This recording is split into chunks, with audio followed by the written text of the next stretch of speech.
with OFC. I'm the head chef here, Oliver Truesdale. And yeah, we're really excited to be doing this launch of the family home with Samsung. I think it's a really cool product, and there's a bunch of really amazing features. Some of them that are useful to chefs is, well, let's start with, when we talk about products for chefs, a lot of what we're talking about is freshness. Particularly when we're in a garden environment, we like to use products as freshly as possible. Some features of the Samsung fridge that enable you to really focus around the freshness of product and rotation. The inside view, for example, is a pretty cool example of that. I think if I bring it up here, I can get Suhan, wherever she is. You want to grab me from the inside right there? All right. There's a tray of garnishes. I'm your sous chef today. Yeah.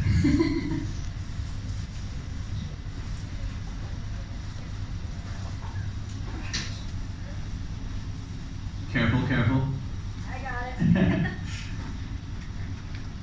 So just being able to see what's in your fridge when you're, well, say for me, if I'm out in the garden and I need to know what I need to pick today, or if you're, you know, for everyday folks, if you're out shopping and you need a little reminder, refresher of what you have in the fridge at home, it can be super useful. And the second feature that's really amazing for me is the variable cooling systems. So in terms of product freshness, you keep different products ideally at different temperatures. Most fridges operate on one temperature.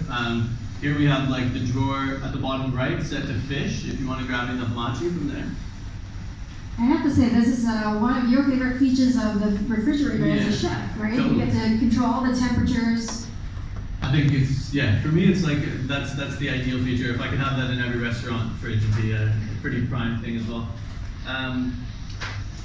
So for the dish today that we're doing, we're just focusing really on ingredients from the garden and a product that really requires freshness. So like, we're doing a raw fish dish. It's kind of a half cured and half ceviche style. First, we're gonna throw a cure on this, so a little bit out of the 60s. And we have a cure made up of coriander, mint, salt, sugar. We're just gonna slap on there. Get it nice and covered. And we do a really quick cure here because what we're looking for is the solidity, but we don't want the texture to change very much. So, but there's a lot of kaffir lime in here as well from the garden, coriander, mint, like I mentioned. So as much as it's gonna come out like tasting a little bit more cooked, it's still like a very fresh product. And even after curing, you can see it almost looks like a raw fish would. So this has been cured for 20 minutes. And then we're moving on to a little slicing and garnishing. So, without further ado. For people, one thing I've noticed actually, just as a random anecdote while I'm doing this, is in Singapore, we have a variety of different thicknesses of fish in preference, which I think is a really entertaining part about the city. You get sushi heads who want it a bit thicker. You get people who are a bit afraid of raw fish, who want a really thin fish so that the texture's not too overwhelming for them. I prefer something a bit in the middle. So I'm not going like very thick as you would with the tuna belly, but a little bit thin, a little bit thick gives you the best of both worlds.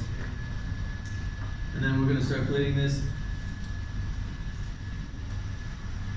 We just keep it nice and spread out because the dressing on top afterwards is a very like sharp agua chile. It's made of green mangoes from our garden, so we choose some green mangoes and we infuse it with chili and shallot.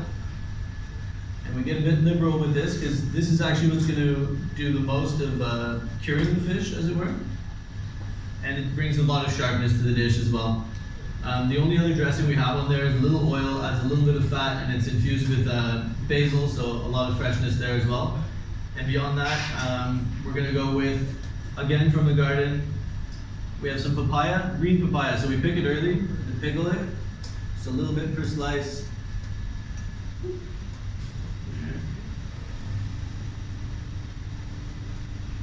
We have rojak ginger blossoms, so torch ginger.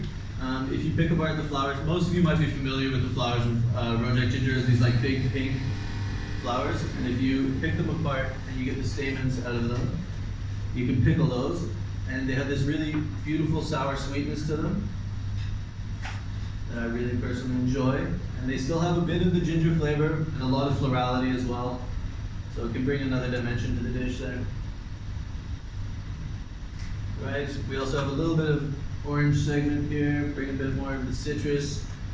So there's kaffir, lime, orange. Right.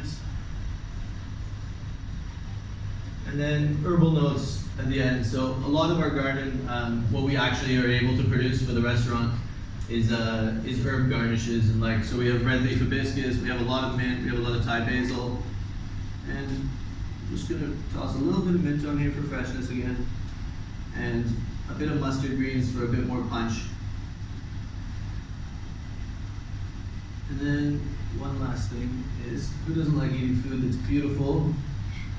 So we have a little bit of the flowers from our garden. We have snakeweed, a little bit of the fresh ginger blossom as well. And for a little bit of Samsung blue,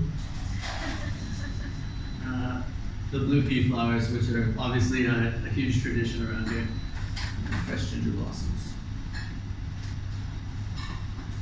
And last but not least, that little basil oil we talked about earlier adds a little emerald tinge and the gorgeous herbal note as well. Here we go. Wow, isn't that just a piece of art there? The highlight dish looks fantastic, looks delicious. It's making me hungry. Well, thank you, Chef Oliver, and for sharing with us your highlight dish. It's always nice to know how to cook some of these fancy dishes at home. I hope every guy in here is taking note, or ladies taking note here. Well, a huge round of applause again, for Chef Oliver. Well, ladies and gentlemen, I'm sure everybody is hungry. We will be starting our sit-down lunch just